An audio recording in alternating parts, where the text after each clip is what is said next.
Good morning class. Myself Karthikeya Kushal Kumar, Vizag నుంచి. నా BTech వచ్చేసి NIT Calicut electronics and communication engineering. 2025 given gate and my rank was 79. After that I joined in IIT Madras MBLSI. After 1 month I got job in NPCL. So after that I dropped out from IIT Madras. Right now I am an executive trainee. కొంచెం months తర్వాత I will be promoted as a scientific officer C. And my field of work is in nuclear engineering.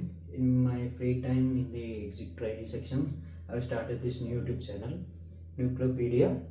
Most of the topics which I have been discussing through this channel related to the nuclear engineering.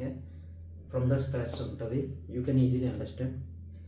So start చేద్దాం మన సెక్షన్ని. First part ఏంటంటే comparison between the coal power plants as well as the nuclear power ప్లాంట్స్కి ఏంటి differences, అలానే ఎలా work అవుతుంది అనేది మనం చూద్దాం ఫస్ట్ అనేది.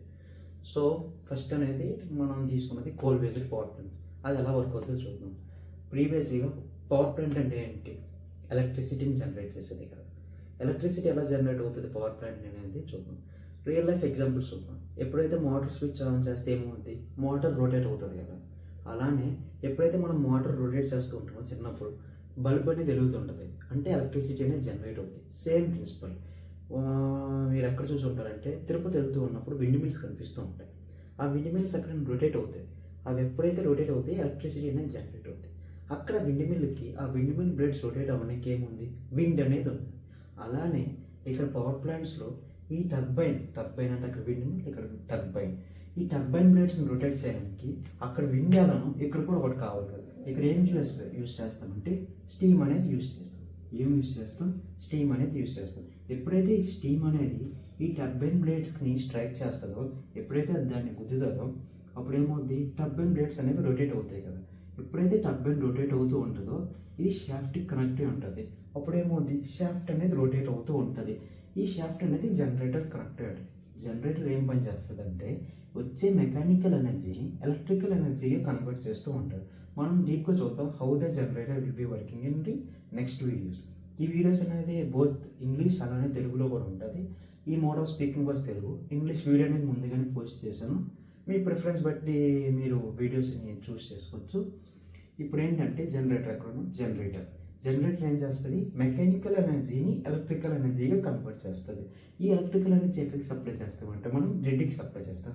గ్రిడ్ ఏం చేస్తుందంటే center point between the power ప్లాంట్స్కి అలానే కన్స్యూమర్స్కి. ఇది ఒక సెంటర్ పాయింట్ లాగా, అర్థమైందా? Center point between the power ప్లాంట్స్కి అలానే కన్స్యూమర్స్కి. So to rotate the turbine blades మనకు కావాల్సింది ఏంటి? స్టీమ్. కానీ స్టీమ్ ఎలా ప్రొడ్యూస్ చేస్తామంటే మనం ఎప్పుడైనా వాటర్ బాయిల్ చేస్తున్నప్పుడు ఏమొస్తుంది? స్టీమ్ ప్రొడ్యూస్ అవుతుంది కదా. సేమ్ అలానే ఇక్కడ కూడా మనం వాటర్ని బాయిల్ చేస్తే స్టీమ్ ప్రొడ్యూస్ అవుతుంది. కానీ ఏంటి? కంటిన్యూస్గా టర్బైన్ బ్లేడ్స్ రొటేట్ అవ్వాలి కదా. ఎందుకంటే మనకు కంటిన్యూస్గా ఎలక్ట్రిసిటీ కావాలంటే కంటిన్యూస్గా టర్బైన్ బ్లేడ్స్ రొటేట్ అవ్వాలి. కంటిన్యూస్గా టర్బైన్ బ్లేడ్స్ కావాలంటే మనకి ఏం కావాలి? కంటిన్యూస్గా స్టీమ్ కావాలి. అంటే కంటిన్యూస్గా వాటర్ బాయిల్ అవుతూ ఉంటుంది. అందుకే మన దగ్గర ఏముంది? కోల్ బర్నర్స్ ఉంటాయి. ఈ కోల్ బర్నర్స్లో కోల్ అనేది మనం పెడుతూ ఉంటాం. కోల్ అనేది డంప్ చేస్తూ ఉంటాం. ఈ కోల్ అనేది ఇక్కడ బర్న్ అవుతూ ఉంటుంది. ఎప్పుడైతే బర్న్ అవుతుందో ఏమొస్తుంది? మనకి హీట్ ఎనర్జీ అనేది జనరేట్ అవుతుంది. అంటే వేడి అనేది జనరేట్ అవుతుంది ఈ కోల్ బర్నర్స్లో.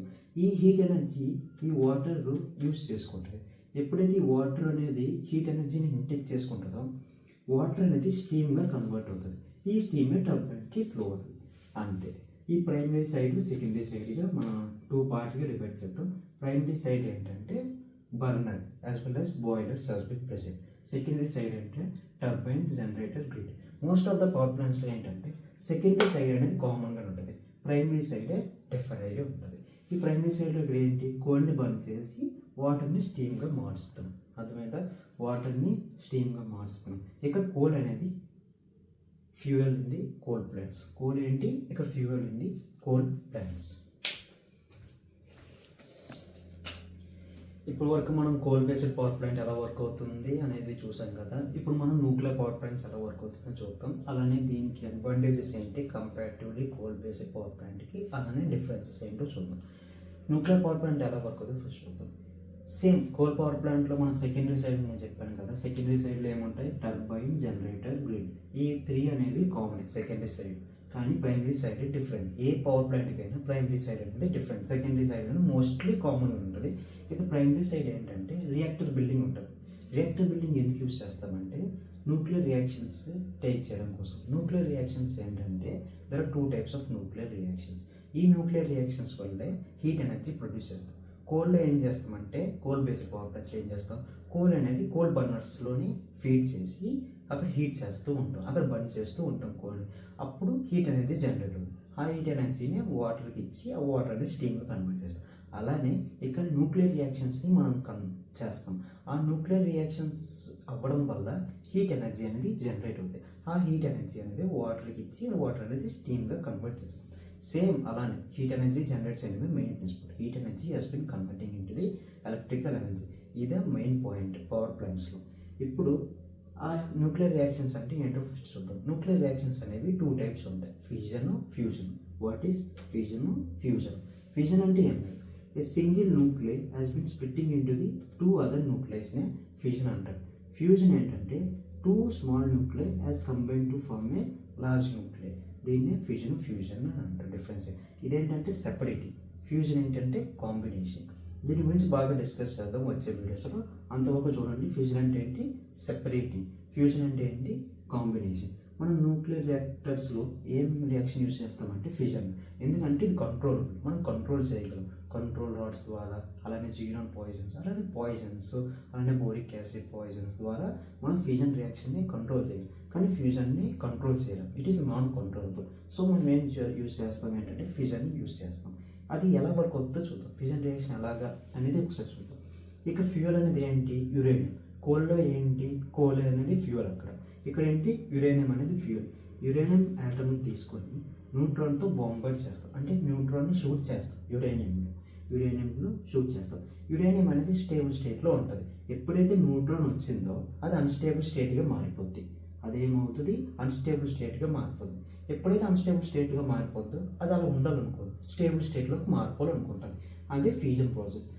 ఎప్పుడైతే ఇది అన్స్టేబుల్ స్టేట్లో ఉంటుందో 2 పార్టికల్స్గా డివైడ్ అయిపోద్ది. ఆ 2 పార్టికల్స్ని మనం ఫ్యూజన్ ఫ్రాగ్మెంట్స్ అని అంటాం. ఏంటి, ఫ్యూజన్ ఫ్రాగ్మెంట్స్. ఈ డిఫరెంట్ ఫ్యూజన్ ఫ్రాగ్మెంట్స్ వస్తూ ఉంటాయి. డిపెండ్స్ అపాన్ ది బిహేవియర్ వల్ల, అలానే మన రియాక్షన్ వల్ల, టెంపరేచర్ కండిషన్స్ అని చాలా కండిషన్స్ ఉంటాయి. మనం వచ్చే క్లాసెస్లో చూద్దాం. అంతవరకు ఈ 2 ఎగ్జాంపుల్స్ని చూడండి. క్రిప్టాన్ అలానే బోరాన్ అనేది 2 ప్రొడక్ట్స్ అనేవి వచ్చాయి, ఫిజన్ ప్రొడక్ట్స్. ఇది ఇంపార్టెంట్ కాదు. అలాంగ్ విత్ దిస్ వీఆర్ హ్యావింగ్ 3 న్యూట్రాన్స్. దాంతోపాటు ఎనర్జీ హెస్ బీన్ జనరేటింగ్. ఇదే హీట్ ఎనర్జీ. హీట్ ఎనర్జీ ఎలా వస్తుందంటే మాస్ డిఫెక్ట్ వల్ల వస్తుంది. Mass defect.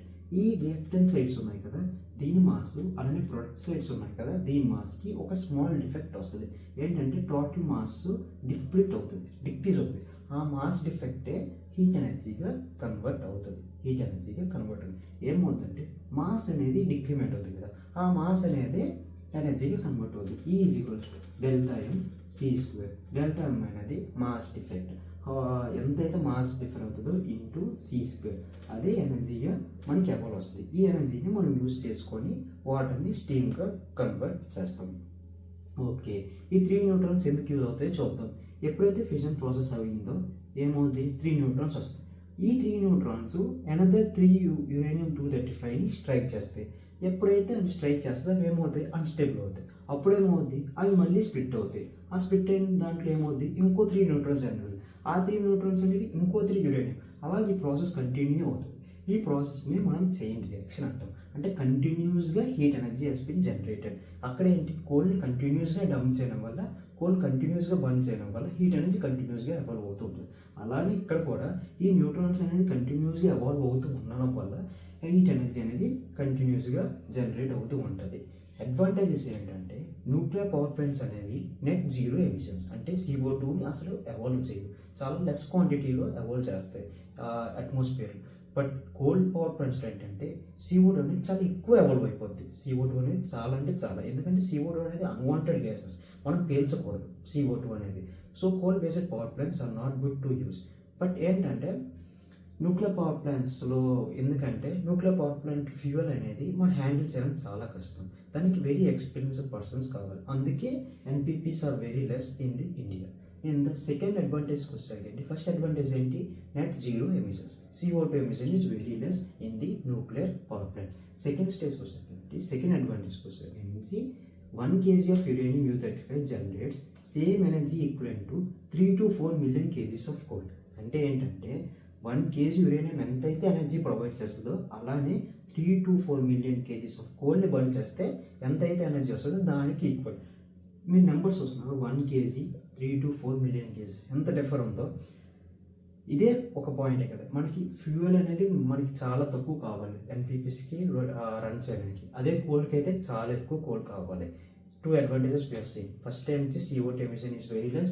Second advantage is quantity of the fuel we require to generate the same electricity.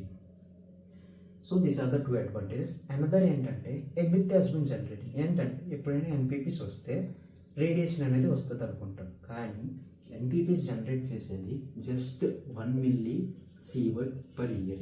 1 milli sievert per year max. ఈ sievert అని ఉంది కదా, sievert అనేది units of radiation. For example units of length ఏంటి, metre. Units of KG ఏంటి, unit of mass ఏంటి, KG. అలానే units of radiation ఏంటి, సీవర్ట్తో కొలుస్తాం రేడియేషన్. సో ఎంత ఇస్తుంది, 1 milli sievert per ఇస్తుంది న్యూక్లియర్ పవర్ ప్లాంట్ని. అంటే చాలా తక్కువే కదా. ఎలా తక్కువ అని చెప్తామంటే, for example natural background radiation అని ఉన్నది. న్యాచురల్ బ్యాక్గ్రౌండ్ రేడియేషన్ అంటే ఏంటి? న్యాచురల్ బ్యాక్గ్రౌండ్ రేడియేషన్ ఏంటంటే, నేను ఇక్కడ నించున్నాను కదా, సన్ నుంచి వచ్చే రేడియేషన్, అలాగే నేను తినే దాంట్లో కూడా రేడియేషన్ ఉంటుంది, అలానే ఈ వాట్స్లో కూడా రేడియేషన్ ఉంటుంది. ఈ రేడియేషన్ ఎంత వస్తుందంటే ఇయర్లీ మనకి 2.4 milli sievert per year. నాకు కూడా చూసాం 1 milli sievert, 2.4 milli sievert. Natural నుంచే 2.4 milli sievert వస్తుంది, ఎన్పిపిస్ నుంచి జస్ట్ 1 milli sievert. అంటే it is safer, right? So NPPs are safe and it contains only net zero emissions and it requires less number of fuels. So it is safe as well as reliable. So class in the close. Thank you. We will see you in the next class.